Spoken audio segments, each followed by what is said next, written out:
பெண் வீட்டார்கள் நினைப்பாங்க, ஏன் தான் இவனுக்கு கெட்டி கொடுத்தோம் அப்படின்ற மனப்பக்குவத்துக்கு வரக்கூடிய நிறைய பேரை நம்ம பார்க்கிறோம். இவனுக்கு கெட்டி கொடுத்ததுக்கு பதிலா அல்ல கெட்டி கடல்ல என் மகளை இறக்கி இருக்கலாமே அப்படின்னு சிந்திக்கக்கூடிய நிலைமையெல்லாம் நம்ம பார்க்கிறோம். அந்த அளவுக்கு பெண்களை கொடுமைப்படுத்துறது, டார்ச்சர் பண்றது, சந்தேகப்பட்டு பேசுறது அல்லாஹ் பாதுகாக்கணும். ஒரு நல்ல தாயினுடைய வளர்ப்புக்கு அடையாளம் என்ன தெரியுமா?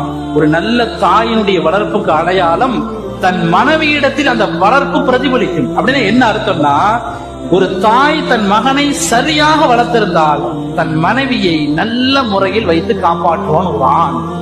ஒரு தாய் தன் மகனை சரியாக வளர்க்கவில்லை என்றால் தன் மனைவியை கொடுமைப்படுத்தக்கூடிய கேவலமான ஜென்மமாக அவன் இருப்பான் என்று அரபு கவிஞர்கள் சொல்லுவான். மனைவி இடத்துல சரியா இருந்தா அவனுடைய தாய் அவனை நல்ல வளர்த்திருக்கான்னு அர்த்தம். மனைவி இடத்துல கெட்டவனாக மோசமானவனாக இருந்தா அவன் தாய் அவர்களை சரியா வளர்க்கலை என்று அர்த்தம்.